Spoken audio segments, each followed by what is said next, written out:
हम आज की कन्वर्सेशन शुरू करें, लेकिन मैं चाहूंगा कि आप अपने हिमाचल की ठंडी ठंडी छांव से कुछ खूबसूरत से नगमे सुनाएं, फिर उसके बाद आज का ये सफर शुरू करते हैं।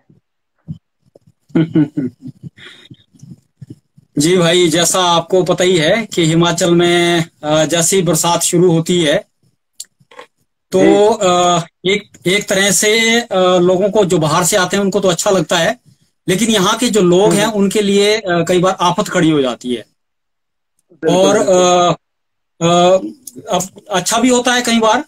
तो उसी पे एक आपको हम्म। एक दोहा सुनाता हूँ कि जी झिरमिर इरशाद। झिरमिर झरझरे, झिरमिर झिरमिर झरझरे, झरझर रोवे व्योम, सावन ससुरा सांवरा, बहका पी कर सोम। हाँ सावन हाँ। ससुरा सांवरा, बहका पी कर सोम। जी। बहुत बढ़िया, बहुत उम्दा। और मतलब बहुत खूबसूरत अंदाज आपका। तो अनंत भाई, आपका जी ताल्लुक जी हिमाचल से जी है। जी। और तो किस दौर में मतलब आपने इस शायरी की शुरुआत की, और उस जगह से वहां का शायद वहां की जबान अलग होगी हिमाचल की, एक अपनी वहां जी का जी कल्चर है। तो किस दौर में आपने शायरी शुरुआत की? जी भाई, मैं ये तो नहीं कहता कि मैं एक शायर हूँ लेकिन इतना जरूर कह सकता हूँ कि थोड़ा शौक है। और ये शौक जो है वो मुझे अ, बहुत पहले से नहीं था। कविताएं लिखता था, 8वीं क्लास से कविताएं लिखनी शुरू की। जब पहली कविता अच्छा। लिखी थी तो उस समय मैं 8वीं कक्षा में पढ़ता था। वो हम्म। छंद लगभग छंदबद्ध ही थी, छंद की तरफ मतलब उसका झुकाव था। अच्छा और वहीं से थोड़ा सा मेरा रुझान, फिर हमारे एक मैडम होते थे, रेणु मैडम साइंस वाले, उन्होंने वो कविता अच्छा। देखी। आज मैं उसको बाल कविता ही कहता हूँ। तो उन्होंने जैसे ही उसको अच्छा। देखा तो उनको अच्छा लगा और उन्होंने कहा कि ये तो बहुत अच्छी कविता है। तो उससे थोड़ा हम्म। प्रोत्साहन मिला और मैं उस कविता के बाद मैंने कविताएं लिखनी शुरू कर दी। फिर धीरे धीरे अच्छा। कुछ लगभग 5-7 साल पहले, जैसे ही कुमार विश्वास जी आप जानते ही हैं, सब सब हम लोग उनके फैन हैं। तो जी वहां से मुक्तक से मेरी शुरुआत हुई। जी। कोई दीवाना कहता है। तो मैं वहां से उससे मैं बहुत ज्यादा मुतासिर हुआ और मैंने भी शुरुआत की। और अच्छा। धीरे धीरे शुरू में आपको पता ही है, बहर सीखने में टाइम लगता है। शुरू में इतना पता नहीं था, बिल्कुल। लेकिन धीरे धीरे कुदरती कुछ हो गया और एक मुक्तक हुआ। मैं आपके सामने पेश कर रहा हूं कि जी नदी इरशाद। कोई समंदर की अदाओं पर मचल बैठी, आहा। नदी कोई समंदर की अदाओं पर मचल बैठी। आज की डेट में आप जानते ही हैं, बरसात में नदियां अपने जी उफान जी। पर हैं। बिल्कुल। नदी कोई समंदर की अदाओं पर मचल बैठी, पकड़ दो हाथ से अपनी ही धारा को बदल बैठी। इधर बैठी उधर बैठी, अचल बैठी उछल बैठी, संभल आहा। नहीं पा रही जब से मोहब्बत में फिसल बैठी। वाह संभल वाह नहीं वाह। पा रही जब से मोहब्बत में फिसल बैठी। और इसी पे बड़े प्रयोग किए, इसी बहर पे, बहर अजज जी। मोहम्मद सलीम पे। इतनी हम्म। दीवानगी थी उस समय कि जो भी मुझे गीत सुनाई देता, या मैं क्योंकि पेशे से अध्यापक हूं, तो हम्म। जो भी मुझे प्रेयर सुनाई देती वहां भी मैं बहर ढूंढता था। तो वाह। तो इसी को देखिए, फिर अलग अलग तरीके से गाए, नदी कोई समंदर की अदाओं पर मचल बैठी। और फिर आहा। ये देखें, नदी कोई समंदर की अदाओं पर मचल बैठी, पकड़ दो हाथ से अपनी ही धारा को बदल बैठी। इस तरह से धीरे वाह। धीरे एक मतलब झुकाव इस बहर की तरफ पहले बहुत ज्यादा हुआ। और इसी बहर में अच्छा। कुछ और भी मैंने गजलें कहने की कोशिश की है। शुरुआत में जो कुछ गजलें हुई है उसमें से एक शेर मुझे, शुरुआत की गजल का एक दो शेर मुझे याद आता है, वो जी आपको इरशाद। सुना देता हूँ। कि निशा की इसको आप कह सकते हैं गंगा जमुनी तहजीब का ये एक शेर है कि जी जी। निशा की गोद में शब्बर दिया लेकर भटकता है। निशा हम्म। की गोद में शब्बर दिया लेकर भटकता है। कोई पूछे तो ये पागल सा चंदा ढूंढता क्या है। वाह। कोई पूछो तो ये पागल सा चंदा ढूंढता क्या है। और रपट लिख लो दरोगा जी मेरा महबूब खोया है। रपट वाह। लिख लो दरोगा जी मेरा महबूब खोया है। मेरा शक चांद पर साहिब सुबह से घर में सोया है। वाह मेरा वाह शक वाह। चांद पर साहिब सुबह से घर में सोया है। बहुत शुक्रिया। और एक शेर बड़ा इसका मकबूल हुआ था उस समय भी, जी। आज भी मुझे पसंद है कि खड़ी कर दूं कतारे में वफा के ताज महलों की। वाह खड़ी कर दूं कतारे में वफा के ताज महलों की। तुम्हें मुमताज होने से बताओ किसने रोका है। तुम्हें वाह वाह। मुमताज होने से बताओ किसने रोका है। बहुत शुक्रिया भाई। बहुत उम्दा आनंद भाई, बहुत ही खूबसूरत, मतलब एक एक शेर आपका लाजवाब। और आज जो हमारी साथी हैं, जो हमारे चैनल के जो फाउंडर भी हैं, हमारी को फाउंडर साबिन कौसर, जी उनकी तबीयत ठीक नहीं तो आज वो आपको बहुत एंजॉय करती। आज जी उन्होंने, जी मैं कह सकता हूँ, बहुत कुछ मिस कर दिया।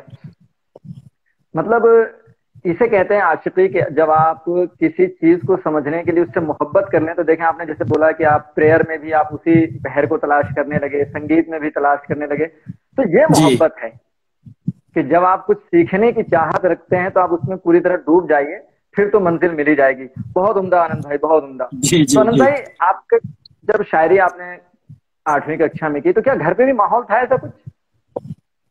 जी भाई, ये मेरा एक मैं दुर्भाग्य ही बोलूंगा इसको, मेरा बैड लक है कि शायरी की तो बात छोड़िए आप। मेरे घर में मेरे जो पिताजी हैं वो कभी स्कूल जी। भी नहीं गए हैं। मेरे ओहो। पापा कभी स्कूल भी नहीं गए।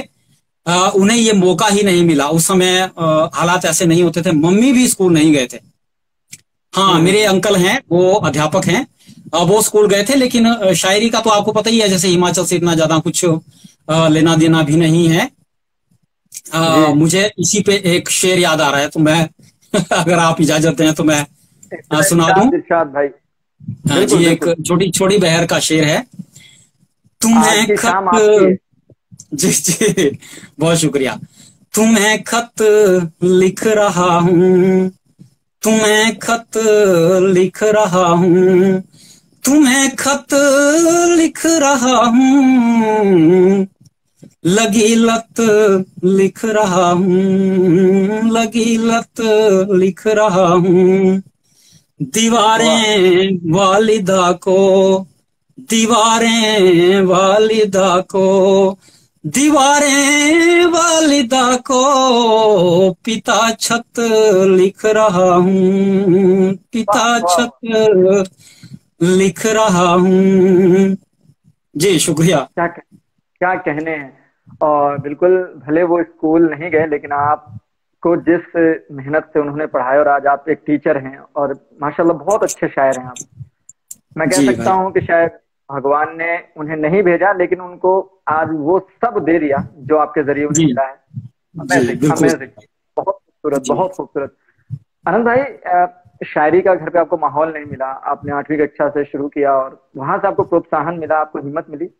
तो ये जो सफर था, आप पहली बार आपने कब मुशायरा पढ़ा, या कोई ऐसा कुछ कवि गोष्ठी पढ़ा हो?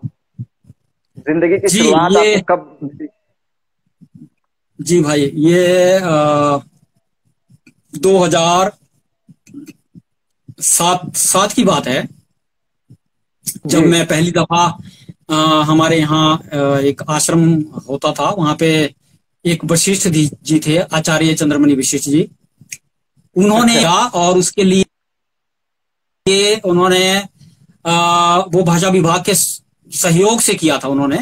तो उसके लिए उन्होंने एक शर्त रखी कि आपको कविता लिखनी है। हमारे यहाँ जो हिमाचल प्रदेश के प्रथम मुख्यमंत्री है डॉक्टर वाईएस परमार जी। तो एक कविता जो है वो नेसेसरी रूप से उनके ऊपर लिखी जाएगी और बाकी आप अपना सुना सकते हैं। और क्या ये एक सौभाग्य मेरा कि मेरी जो भाषा है वो सिरमौरी है। सिरमौरी अच्छा। भाषा में ही वो लिखने के लिए कहा गया था। तो अरे उससे वाह। पहले जो मैंने लिखा था वो हिंदी में लिखा था। लेकिन जी। एक वो प्रोत्साहन ही कहिए कि उन्होंने ये मुझे मजबूर किया कि मैं लिखूं। और बहुत अच्छी कविताएं हुई। दो कविताएं मैंने लिखी थी। एक अलग से थी और एक जो है वो डॉक्टर परमार के ऊपर थी। तो वो बहुत अच्छी अच्छा। हुई और बाद में वो रेडियो आकाशवाणी शिमला से भी प्रसारण हुआ उनका और बहुत अच्छी मुझे पसंद भी। मेरी पहली कविता है वो, क्योंकि पहाड़ी भाषा में है। और मैं अपना सौभाग्य मानता हूं कि अभी उन्मेष जो हुआ है जी अभी आप जानते ही हैं साहित्य अकादमी का जो कार्यक्रम हुआ शिमला में, वहां पर जी। जी। मुझे लोक संस्कृति के लिए ही इनवाइट किया गया था। क्या बात है, क्योंकि उसमें बहुत उम्दा। गजल गजल गजल या दोहे का उसमें कार्यक्रम तो नहीं था। लेकिन मेरा हम्म। सौभाग्य कि मैं पहाड़ी में लिखता था, सिरमौरी में लिखता था, इसलिए मुझे सिरमौरी में इनवाइट किया गया था। और मेरा 15 मिनट का कार्यक्रम वहां रहा और बहुत अच्छा रहा, बहुत बहुत आनंद आया। बहुत बढ़िया। तो ये आप क्या वो सिरमौरी जो जबान में आपने जो लिखा, क्या उसकी कुछ लाइनें सुना सकेंगे? जी मैं आपको सुनाता हूँ थोड़ी लाइनें। आपको पूरा तो समझ में नहीं आएगा। उसका जो शीर्षक था वो था किए खेवटा। किए अच्छा। खेवटा मतलब कहाँ को गया, अच्छा। वो था। ये हाँ उठौता। जो किए खे ओटा जुबलो होटिया खे कुमाया ओटा। रुपया। जी। हम्म। जुबलो होटिया कुमाया रुपया कॉलेजो में जाए क्लब रुपया। जुबलो होटिया कुमाया रुपया कॉलेजो में जाए क्लब रुपया। देश ने देखी रात ने जानी दो पड़ा चाहे बरसु पानी। जेते मांगे ताके रुपया दीते खर्चे ते रेखे तबे बिके उबरे रोइने कुएं बखोर मुंडोगा से रहो एक छपर। पणिये सा तू खाया मेरो बाबे ताके बेजो थिए गियो के डाबे। पालियो किया मोटा जोटा पर मेरा तू किए खेवटा। चोरो गुंडेरा संग तो किया चीज सालो बे फैल गया। चोरे बोरे रो झगड़े बने अमा बाबा लाए शाणे रो बने एक ही देशो जब पुलिस आए। पकड़ी नहीं आदि और अबाए मारे जियो दिखाए ले आए। बूढ़े बाबे रे कमरो चोड़े उड़ दे दिए जोरो पोड़े। खून पड़ा कोई दिखोटा। बेजातिया काली जो पड़दा पर मेरा तू किए खेवटा, पर मेरा तू किए खेवटा। भाई ये एक पूरी स्टोरी है।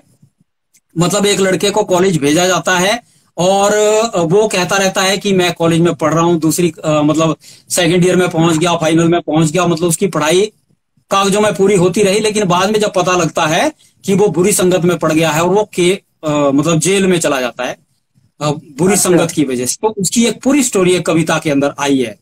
तो ये एक क्या? इमेजिनेशन थी। पहली एक घटना थोड़ी सी सुनी थी हल्की सी, लेकिन एक इमेजिनेशन के माध्यम से इसको जो है वो एक कविता में एक छंद में ढालने का प्रयास किया था। क्या कहने, बहुत अच्छा। आनंद भाई, एक मिनट। शहनवाज भाई, बिल्कुल मैंने आपको पहचाना है और आप लोगों की मोहब्बत है कि आप लोग यहाँ पर तशरीफ रखते हैं। आप लोगों का शुक्रिया। आनंद भाई, तखय्युल की जो आप बात कर रहे हैं, इमेजिनेशन, ये बहुत जरूरी है। जैसे आपने चांद जी को वो रपट वाली लाइन थी कि चांद पर जी। शक है आपको। मतलब आज से पहले मैंने किसी शायर को नहीं सुना कि उसने शक किया हो चांद पर और वो पुलिस थाने पहुंचा हो। तो ये बहुत अच्छा लगा। तो जब ये शायरी का सिलसिला शुरू हुआ, आप अलग अलग क्षेत्र में गए पढ़ने के लिए, तो जैसे जैसे आपको कामयाबी जो है मिलने लगी, तो ऑडियंस की तरफ से जब आपको मोहब्बतें मिली, तो कैसा लग रहा था? मतलब कि एक एज ए टीचर होना और एज ए शायर होना, कितना अलग आपको फील हो रहा था? जी मैं खैर बहुत बड़े किसी मतलब मुशायरे में या इसमें तो नहीं गया। लेकिन हमारे यहाँ क्योंकि कवि सम्मेलन बहुत होते हैं, जी। एक दो बार लखनऊ जिसमें सुल्तानपुर वगैरह में गया, वहां पे बड़ा अच्छा लगा, बड़ा अच्छा एंजॉय भी किया। और कुछ कार्यक्रम जो है हमारे स्टेट लेवल के ही, जो ज्यादातर मैंने स्टेट लेवल के या डिस्ट्रिक्ट लेवल के ही कार्यक्रम अटेंड किए हैं। तो मुझे बहुत आनंद आया कि सभी लोग इतना प्यार इतनी मोहब्बत देते हैं। और शायद यही मोहब्बत है कि आज कुछ करने मत कुछ कुछ बोलने लायक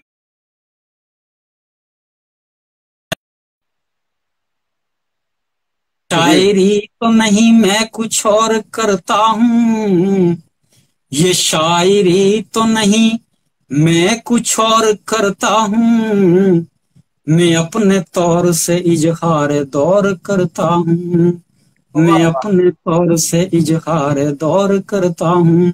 तो लोगों को बहुत पसंद आता था और अच्छा लगता था मुझे। इसी वजह से हाँ, मेरी एक कमी, इसको आप कह सकते हैं कमी रही है, मैं एक्सेप्ट करता हूं कि मैं किसी एक कभी भी एक विधा पर नहीं टिका। अच्छा। एक, एक ये मेरा बहुत बड़ी कमी है कि एक जगह टिका ही नहीं। शुरुआत देखो आप मुक्तक से की, फिर हम्म। मैंने हाइकू लिखे, कविताएं बराबर चलती रही, फिर लघु कथाओं की ओर अच्छा। आ गया, फिर हिंदी पहाड़ी में दोनों तरफ चलता रहा, फिर धीरे धीरे मैं दोहे की तरफ आ गया। अच्छा। दोहे की तरफ आते आते दोहे खूब लिखे, खूब दोहे लिखे, और दोहे की तरफ आने के बाद मैं दोबारा कविताओं में काफी कुछ कविताएं, काफी अच्छी कविताएं हुई हैं कुछ, और अच्छे मंचों पर मौका मिला है उनको सुनाने का, हिंदी में अच्छी अच्छी कविताएं हुई हैं। और उसके बाद मैं धीरे धीरे पिछले लॉकडाउन से कहानी की तरफ आया। और हम्म। अभी मैं आपको बताना, एक मुझे अच्छा लग रहा है बताते हुए कि अभी मुझे कॉन्ट्रैक्ट मिला है, और जल्दी ही मेरा हिंदी का जो कहानी संग्रह है, स्कैंडल पॉइंट के नाम से एक हिंदी कहानी संग्रह आ रहा है, जिसमें 10 कहानियां होंगी।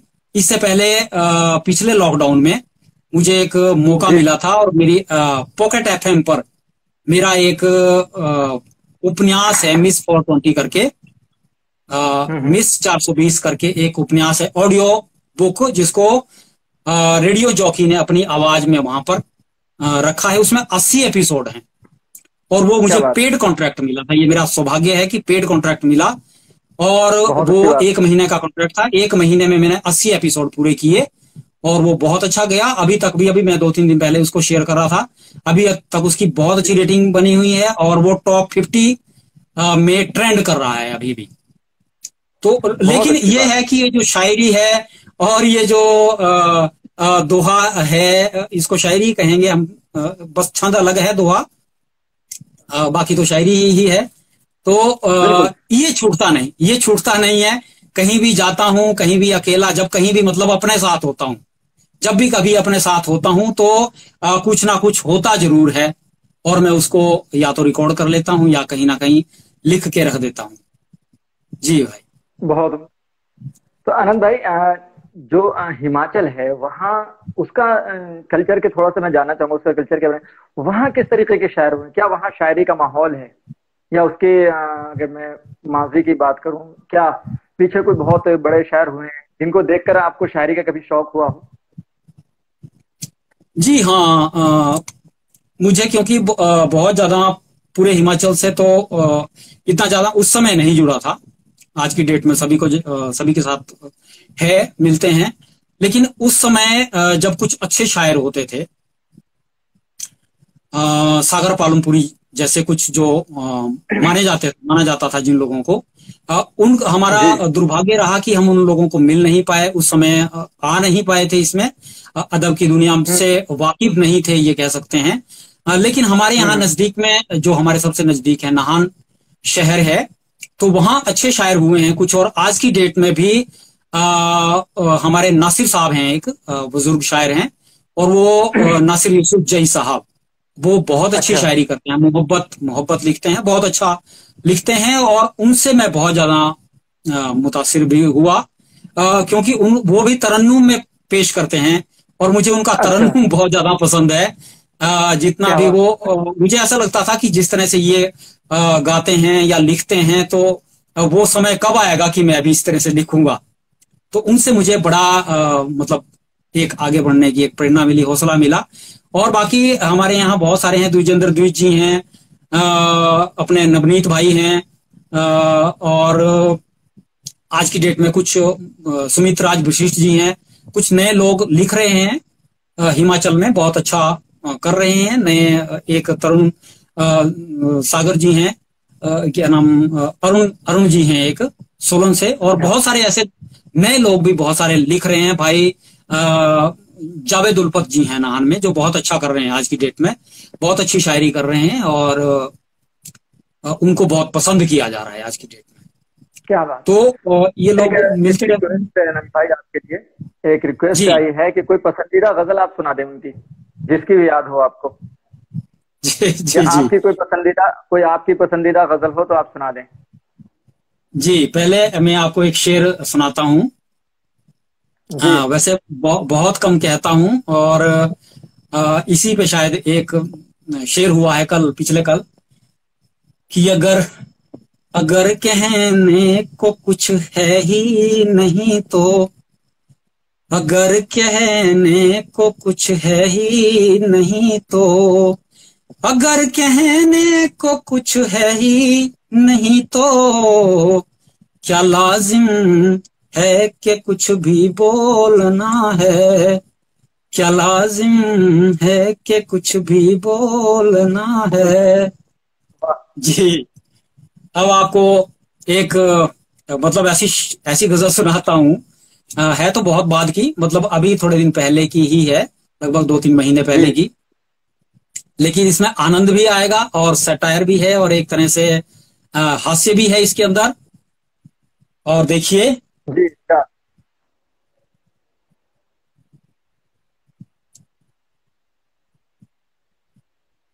कि मेरे पहलू में आकर बैठ जाओ, मेरे पहलू में आकर बैठ जाओ, मेरे पहलू में आकर बैठ जाओ, चलो अब दुम दबा कर बैठ जाओ, मेरे पहलू में आकर बैठ जाओ, चलो अब दुम दबा कर बैठ जाओ, गिला शिकवा भी कोई है अगर तो, गिला शिकवा भी कोई है अगर तो आओ मुंह फुला कर बैठ जाओ, तो वाह आओ वाह। मुंह फुला कर बैठ जाओ, गुलों की तो हमेशा मौज मौजें, गुलों की तो हमेशा मौज मौजें। ये शेर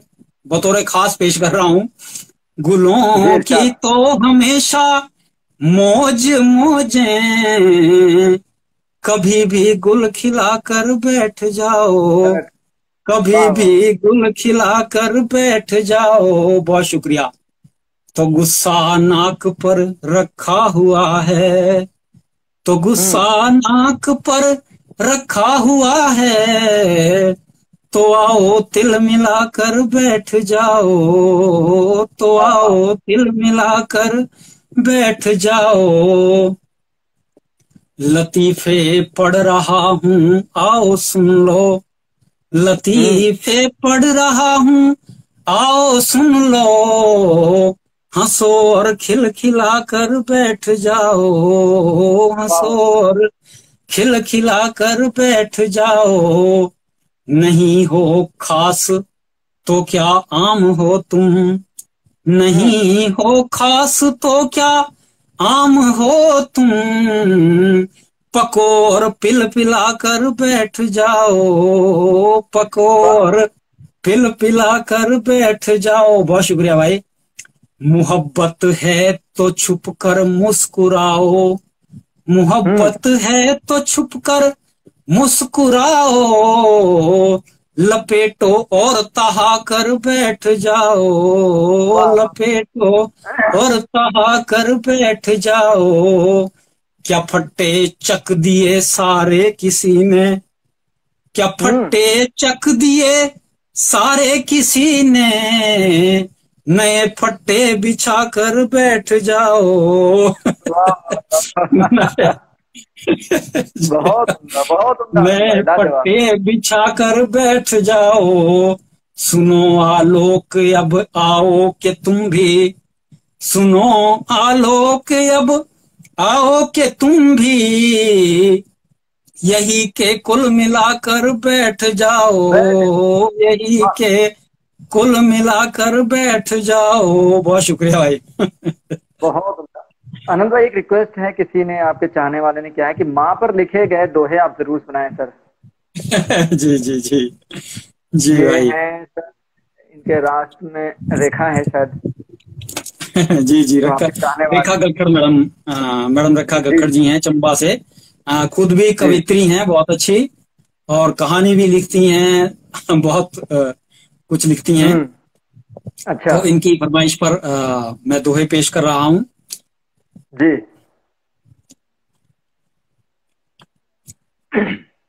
पहले दोहा जो मेरा माँ पे पहला दोहा जो हुआ था, जी। थोड़ा गंभीर भी है और समकालीनता भी देखें आप, समकालीनता देखें इस अच्छा, दोहे के अंदर। जरूर। कि अम्मा को लिख भेज दो थोड़ी दुआ सलाम, अम्मा को लिख भेज दो थोड़ी दुआ सलाम, उसके तन मन को लगे ज्यों के सरबादाम, उसके तन मन को लगे ज्यों के सरबादाम।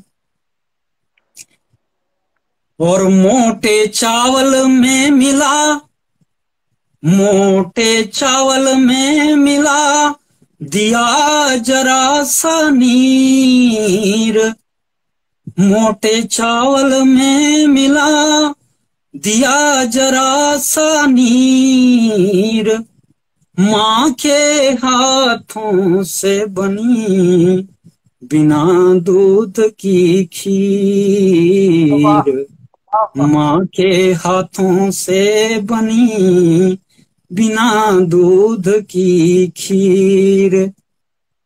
और ये अम्मा जल्दी उठ गई, अम्मा जल्दी उठ गई, आंगन रही बुहार, बीन हम्म। बीन कर रख लिया सब बच्चों का प्यार, क्या कहने, क्या बीन कहने, बहुत। बीन कर रख लिया सब बच्चों का प्यार।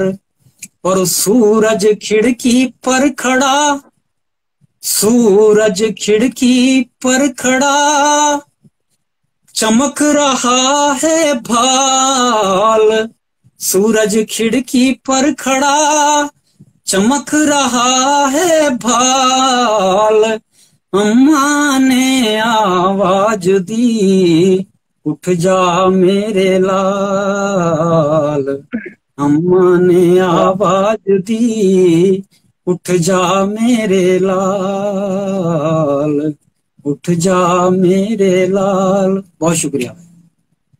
बहुत उम्दा, बहुत ही खूबसूरत, बहुत उम्दा। आनंद भाई, जैसा कि आप शायरी का शौक रखते हैं, फिर आपने शायरी भी किया और अलग अलग जगह, तो उर्दू शायरी में आपको सबसे ज्यादा पसंद कौन है?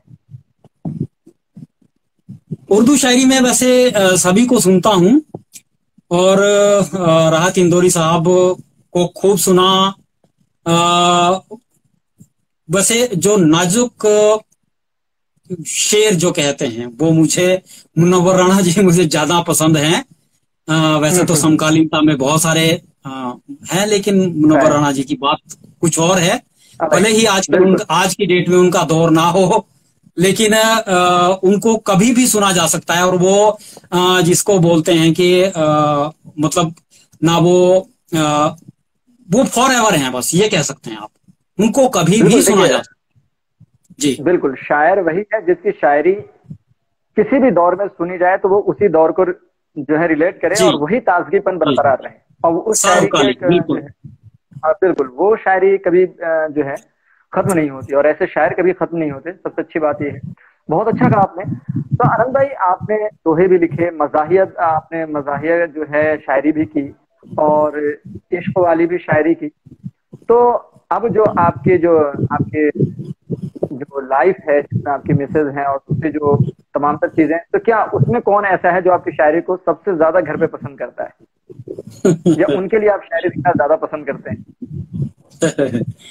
जी भाई, ये तो बच्चे पसंद करते हैं दोनों ही। जब भी कार्यक्रम अच्छा। होता है हमारा, खास करके हमारा एक कार्यक्रम का इंतजार रहता है बच्चों को भी, क्योंकि बाकी जगह तो अच्छा। उनको मौका नहीं मिलता जाने का, ऑनलाइन सुन लेते हैं। हम्म। लेकिन एक कार्यक्रम ऐसा होता है हमारे यहाँ, रेणुका फेयर होता है, आपने सुना होगा। जी। रेणुका जो परशुराम हुए हैं, रेणुका के जी। पुत्र जी। हुए, जिनका रामायण में भी जिक्र आता है। जिक्र आता भगवान है। परशुराम की माता है रेणुका जी। तो वो मेरे घर से हम्म। 2-2.5 किलोमीटर की दूरी पर है वो जगह, रेणुका जी। अच्छा। और वहीं पर वो मेला होता है, अंतर्राष्ट्रीय मेला होता है, अंतर्राष्ट्रीय श्री रेणुका जी मेला। तो वहां पर हर अच्छा। साल कवि सम्मेलन होता है।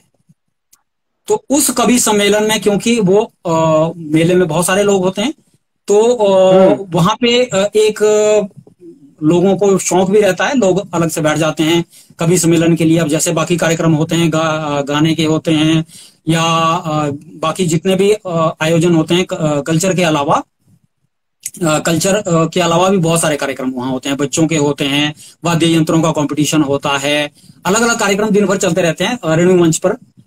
लेकिन उसके लिए एक अलग दीवानगी देखी गई है लोगों के अंदर, और लोग बड़े पहले अपनी अपनी सीटें रिजर्व करके बैठ जाते हैं मैदान में। तो वहां पर क्या बच्चे बात। भी बच्चे भी बड़ी खुशी से वहां पर जाते हैं।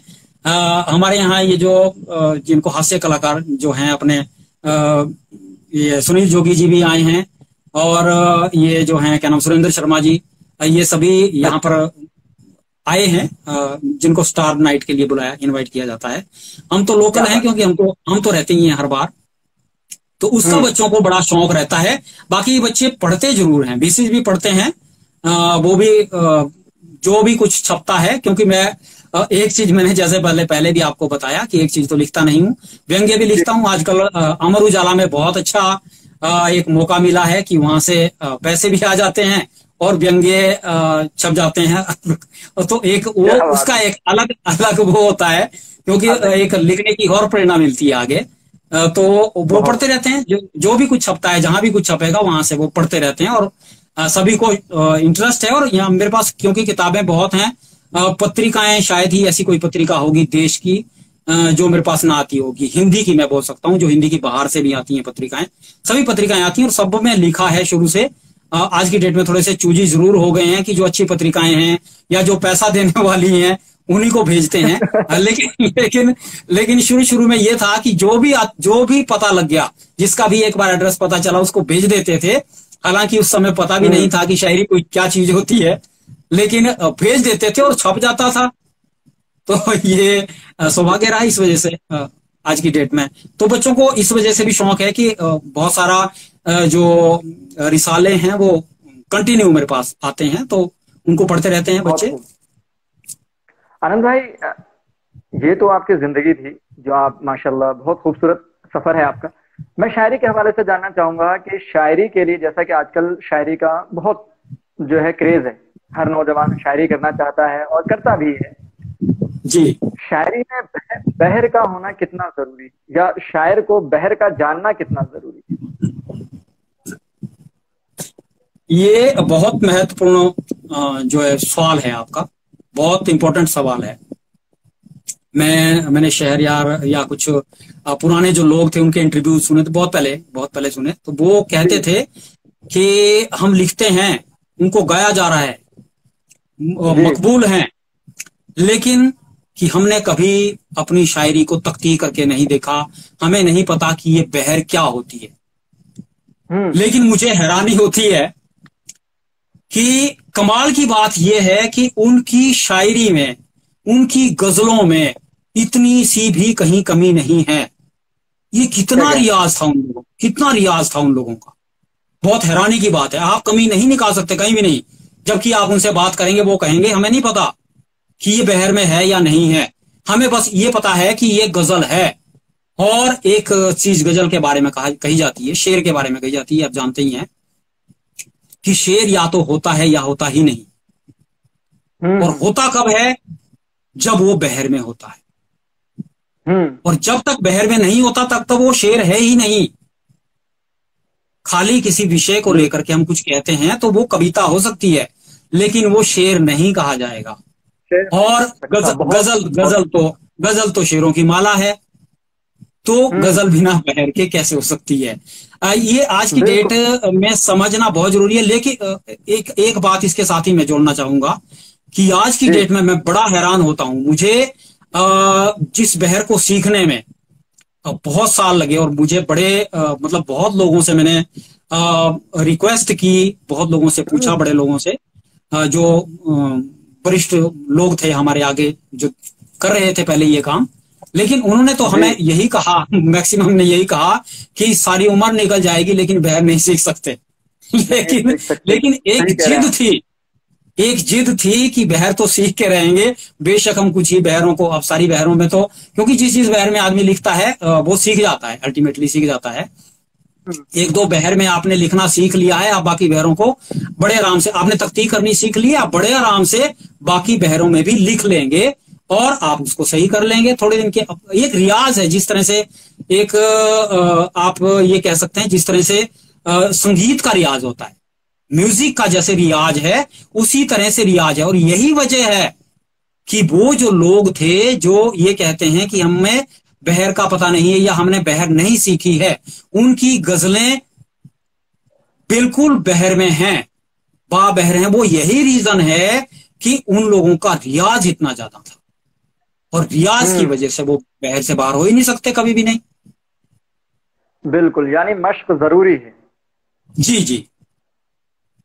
आनंद भाई, जैसा कि ये जो दौर है ये रील्स का दौर है, और इस वक्त आप देखते भी होंगे, खुद आपने देखा होगा फेसबुक वगैरह पे, कभी आप स्क्रॉल करें तो बेशुमार शायर शायरात जो हैं उस पे अवेलेबल हैं, जिनकी शायरी पढ़ी जाती है, सुनी जाती है। कई बार तो बहुत अच्छे होते हैं, कई बार समझ में भी नहीं आते। तो जी आपको क्या लगता है कि ये जो शायरी जो ओपन माइक में जो हो रही, जो एक ओपन माइक है, जो कल्चर है ओपन माइक का, जहां पर नए लिखने वालों को मौका मिलता है, तो उन ओपन माइक्स में सिर्फ खुद को रिप्रेजेंट करने तक ही महदूद रहना चाहिए, या वहां पर कोई उस्ताद भी होना चाहिए जो इस्लाह करे? जी भाई, ये भी एक बहुत इंपॉर्टेंट चीज है। मैं अभी जब बोल रहा था तो मुझे ध्यान मैं जो बात बोलना चाह रहा था वो छूट गई। मैं दोबारा से कहना चाहूंगा कि आज की डेट में जो युवा लिख रहे हैं, बड़ी हैरानी होती है। मैं कह रहा था कि मुझे इतना समय लगा, लेकिन आज हैरानी होती है कि जो थोड़ा सा भी गंभीर है, तो थोड़ा सा सीरियस है इस मामले में, वो बहुत अच्छी गजलें लिख रहा है, और जी। बहर में बहुत जल्दी बहरें सीख रहे हैं। ये बड़ी बिल्कुल। कमाल की बात है, कमाल की बात है। बहर में लिख रहे हैं आज की डेट में लोग, बहुत हाँ, जल्दी वो लिख बहर रहे में हैं। आ गए हैं। आपके कह रहे हैं कि ओपन माइक वाला, जो ओपन माइक वाला, मैं ये कह सकता हूं कि ये नए लोगों के लिए एक मौका हो सकता है, बहुत अच्छा मौका हो सकता है। लेकिन यहाँ पर भी जैसे उस्ताद वाली जो परंपरा है जिसकी आप बात कर रहे हैं, उसकी बहुत ज्यादा जरूरत है, बहुत ज्यादा जरूरत है। क्योंकि कई बार क्या होता है कि हम मुगालते में रहते हैं कि हमने दो चार बातें चटपटी सी कह दी हैं, और थोड़ी सी या विवादित कह दी हैं, और लोगों ने तालियां बजा दी हैं कि वाह तो हम तो शायर बन गए। लेकिन हाँ वो हाँ हाँ, वो वहां पे बच्चा, वहां पे जो युवा है वो भ्रमित होता है, वो भ्रम बिल्कुल पाल बिल्कुल। करके एक मुगालते में चला जाता है, और वो फिर कभी भी आगे नहीं बढ़ सकता। उसको मतलब उसको मौका मिले, लेकिन धीरे धीरे वो गंभीरता की तरफ आए और सुनना शुरू करे, और जो ये अपना अरुज है उसको पढ़ना शुरू करे। जब तक वो पढ़ेगा नहीं, ऐसा भी नहीं मैं कहता, क्योंकि मैं खुद के बारे में जो जहां तक बोलता हूं, मेरा कोई उस्ताद नहीं है, मेरा कोई इसमें कोई गुरु नहीं रहा है, ना दोहे में और ना इसकी गजल की किसी भी बहर में। मैं इस बात को कहने जी। में कोई मुझे संकोच नहीं है। मैंने जो कुछ भी थोड़ा बहुत सीख पाया हूं अपने गुजारे लायक, बहुत ज्यादा मैं ये नहीं बोलता कि बहुत ज्यादा बहरों को अब मुझे पता है या बहुत ज्यादा गजल के बारे में मालूमात है, लेकिन ये बोल सकता हूं कि जो मैं लिख रहा हूं उसको सीखने के लिए सिर्फ अध्ययन ही मेरे काम आया है। और आज की डेट में खास करके मैं ये कहूंगा, जो सोशल मीडिया है, सोशल मीडिया पे आप जानते हैं कि बहुत सारे ऐसे प्लेटफॉर्म हैं जहां आप ये अच्छी तरह से सीख सकते हैं कि बहर क्या होती है। आपको समय तो बिल्कुल देना पड़ेगा, मतलब आपको देना। आपके अंदर धैर्य तो होना चाहिए, लेकिन आप सीख सकते हैं। हाँ, अगर आपको कोई उस्ताद मिल जाता है तो वो ओपन माइक के माध्यम से है या जहां भी है, अगर आपको उस्ताद मिल जाता है तो वो आपको यही चीजें बड़ी जल्दी सिखा देता है। लेकिन उस्ताद के लिए भी एक बात कहूंगा कि कई बार क्या होता है, शुरू शुरू में क्या होता है कि हमारे पास जो कोई नया आदमी आता है, वो कहता है कि देखो हमने ये गजल लिखी है, आप ये हमारी गजल को दुरुस्त कर दें या इसको ठीक कर दें, इसमें जो भी एब्स हैं उनको रिमूव करके आप इसको सही कर दें या इसको बहर में ला दें, थोड़ी बहुत बहर में कमी है।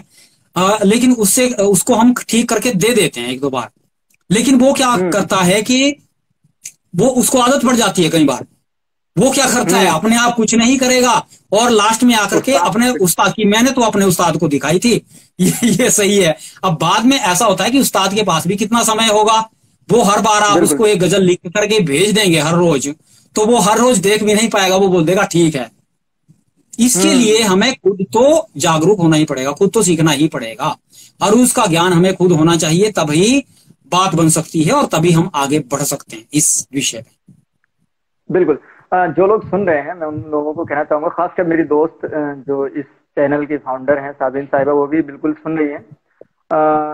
तो अनंत भाई की इस बात पर अमल करें कि खुद प्रैक्टिस करें, उस्ताद के चक्कर में ना पड़े। उस्ताद मिल जाए तो सोने पर सुहागा, और ना मिले जी।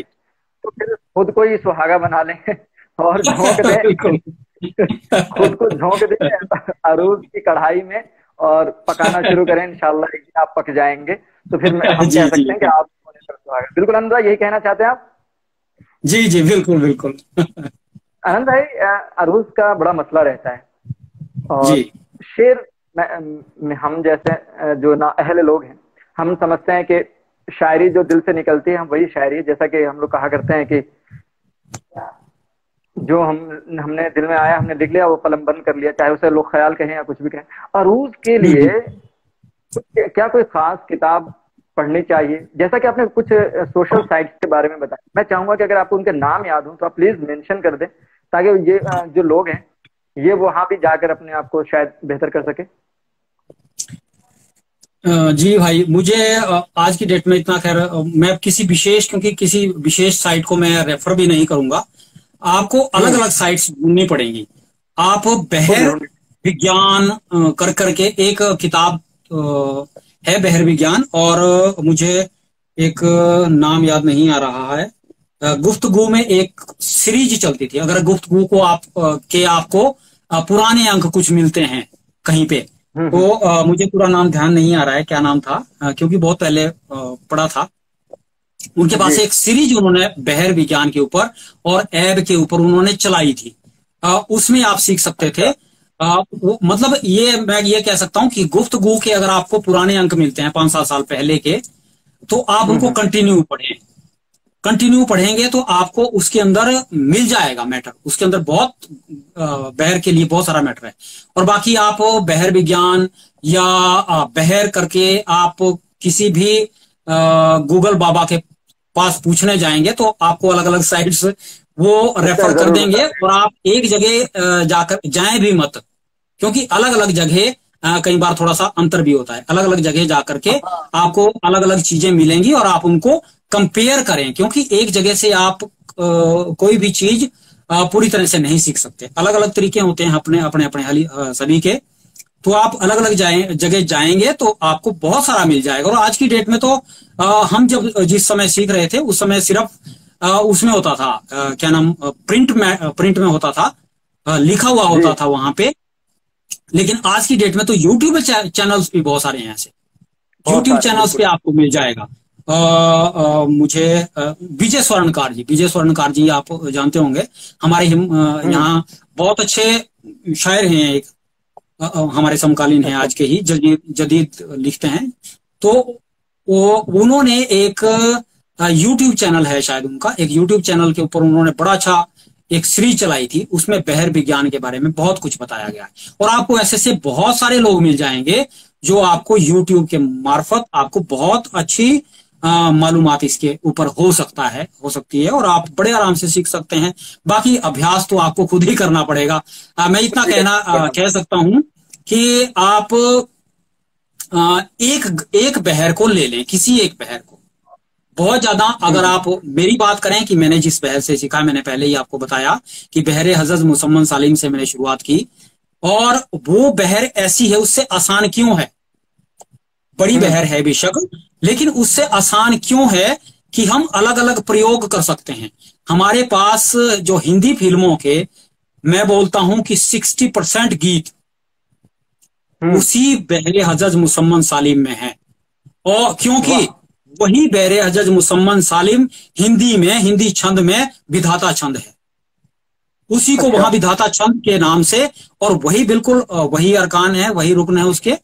और आप वहां से और दोनों तरफ से जब आपको हेल्प मिलेगी, तो आपको बहुत सारी चीजें क्लियर हो जाएंगी, खुद ब खुद क्लियर हो जाएंगी। और बाकी आपको, अगर आप बहुत ही नए हैं, बहुत ज्यादा, मतलब शुरुआत ही है आपकी, तो पहले आपको मात्राएं तो सीखनी पड़ेगी। पहले आपको हम्म। मात्राओं का ही ज्ञान शुरू में लेना चाहिए, उसके बाद आप बहर की तरफ जाएं। और जब आप बहर पे आ जाएंगे तो आप रियाज करें एक ही बहर पे। आप जितनी भी गजलें लिख सकते हैं, 100-50 जितनी लिख सकते हैं उतनी लिखें। ये मत सोचें कि ये अच्छी हुई या नहीं हुई है। अच्छी तो उसके बाद ही होगी, जब जब आप पढ़ेंगे और उसको समझ पाएंगे। लेकिन पहले पहले बहर में आना जरूरी है। तो जब आप बहर में आ जाएंगे तो आप बहुत अच्छा, आप जो भी सोचेंगे फिर उसी में सोचेंगे, खुद उसी में सोचेंगे। एक मुझे क्योंकि बहुत मेरे ख्याल से बहुत कुछ जो शौकीन आदमी हैं, उनके लिए बोरिंग भी हो गया होगा, क्यों ऐसी बात से नहीं बात नहीं, हो रही है। आनंद, तो आनंद भाई आपने बड़ा उम्दा बताया, मतलब इतनी आसानी से जो आपने चीजें बताई। ये आपने सही कहा कि एक ही बहर को पहले पकड़ लो और उसके पीछे पड़ जाओ। जी और आपने फिल्मों का के गानों का जो वो दिया है उदाहरण, ये बहुत अच्छी बात है, आपने बहुत अच्छे अंदाज में समझाया है।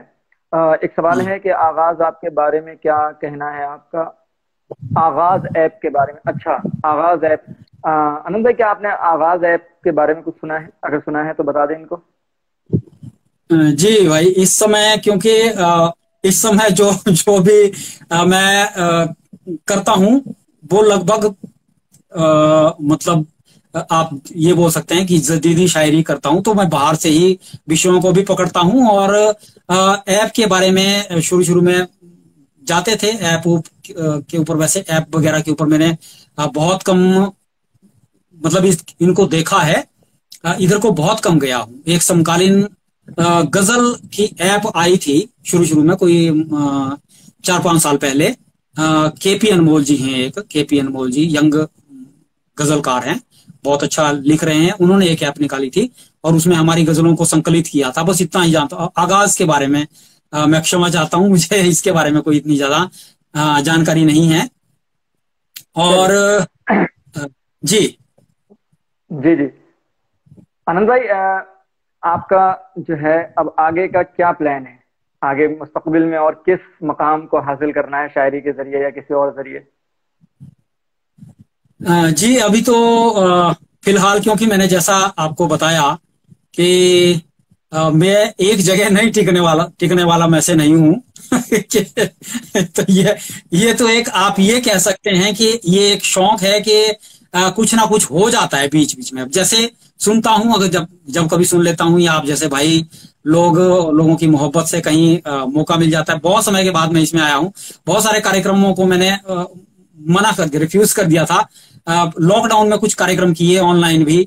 और आज की डेट में तो हम्म। ये हालात है कि अभी हमारे नाहन में ही, नाहन यहाँ से 35 किलोमीटर दूर है सिर्फ, हमारा मुख्यालय है हम्म। नाहन, जो हमारा यहाँ हेडक्वार्टर है डिस्ट्रिक्ट का।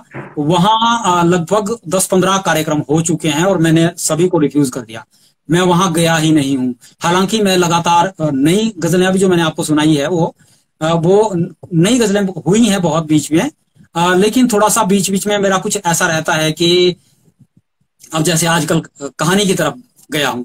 अब बाकी अच्छा। इसके मतलब किसी दीवान, आपका जो इशारा है वो मैं समझ रहा हूं, किसी दीवान का विचार अभी भी नहीं है।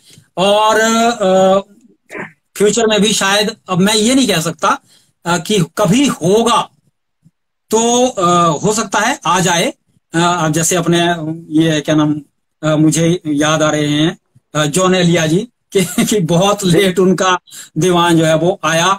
और वो भी हम्म। उनके मार्फत आया, मुझे नाम भूल रहा है। जिनकी वो बात करते हैं अक्सर। मैं ये कहता हूं कि लिख रहा हूं, अगर कभी कुछ गजलें इस लायक हुई, इसमें से छंटनी करके कुछ अगर इतनी हो जाती हैं कभी, इतनी की आ जाए, तो भी अपनी तरफ से तो नहीं छुपाऊंगा जैसे आज की डेट में। और मैं ये युवाओं को भी कहना चाहूंगा, ये जरूर मैं कहना चाहूंगा कि इस चक्कर में ना पड़े। हमारे आज की डेट में जो हमारा यूथ है बहुत अच्छा है, बहुत अच्छे इंटेलिजेंट लोग हैं, लड़के लड़कियां बहुत अच्छा कर रहे हैं, बहर में कर रहे हैं, बहुत अच्छी गजलें लिख रहे हैं, लेकिन वो किसी उसके पीछे ना पड़े, पुस्तक के पीछे, बुक के पीछे मत पड़े। आपको कभी अगर कहीं से बुलावा आता है, कोई प्रकाशक आपको इनवाइट करता है और आपको तब मौका मिलता है तो आप छपवाएं, अदरवाइज अपने पैसे दे करके मत छपवाएं। मेरी तो यही सलाह है।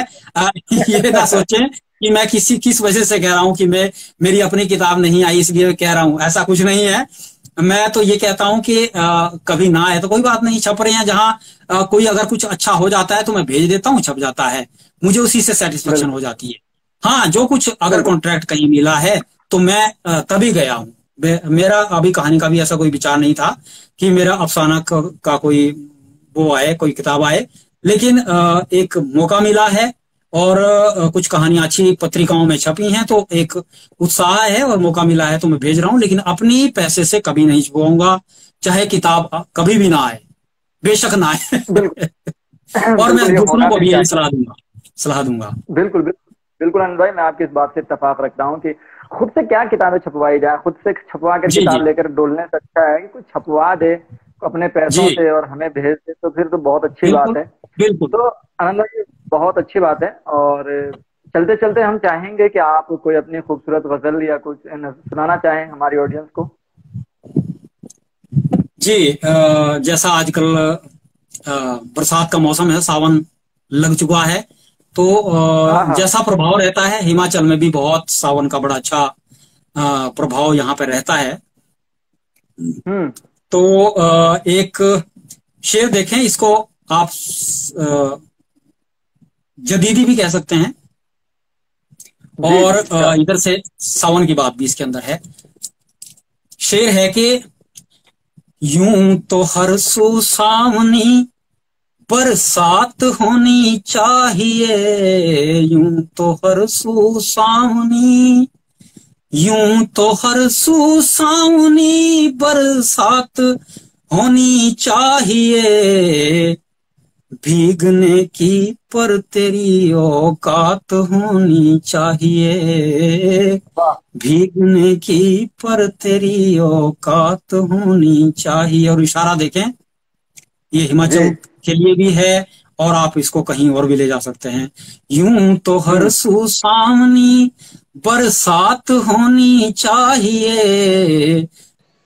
बहुत खूबसूरत, बहुत खूबसूरत आनंद भाई, वाकई आज मजा आ गया। आज की शाम बड़ी खूबसूरत रही, आपने बातें बड़ी अच्छी की, शायरी आपकी बहुत उम्दा है, और आपने जो नसीहतें की हैं नौजवान को और जो यूथ को जो आपने नसीहतें की हैं वो कमाल है। उन पर चाहिए कि वो अमल करें, क्योंकि ये इन पर अमल करके ही वो आप लोगों के फहरिस्त में शामिल हो पाएंगे। तो बहुत अच्छा रहा, उम्मीद है कि आपको भी आज का सेशन पसंद आया होगा। जी, मुझे बहुत अच्छा लगा।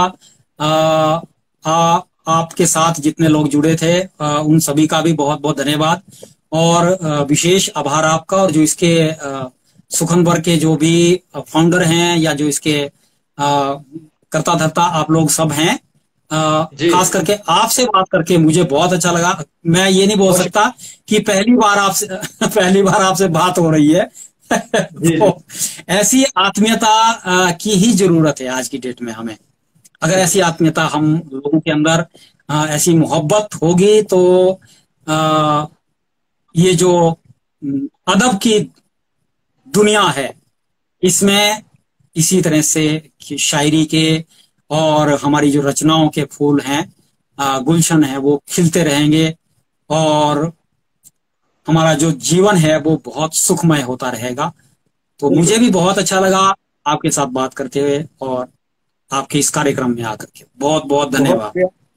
हमारी पूरी टीम की तरफ से आपको शुभकामनाएं। आपकी आने वाली तमाम शायरी, तमाम उपन्यास और तमाम कहानियों के लिए आप जो कोशिशें कर रहे हैं, अलग अलग जो कहते हैं अलग अलग अदब का स्वाद चख रहे हैं, ये बहुत अच्छी बात है। आप एक जगह ना टिके तो ज्यादा अच्छा है, ताकि हम अनंत भाई को अलग अलग जगह देखकर, सुनकर, पढ़कर जो है ज्यादा आनंद ले सकेंगे। तो आप एक जगह बिल्कुल मत रुकिएगा, आप बढ़ते जाइए और सबका स्वाद चखते जाइए। हमारी दुआएं हमेशा आपके साथ हैं।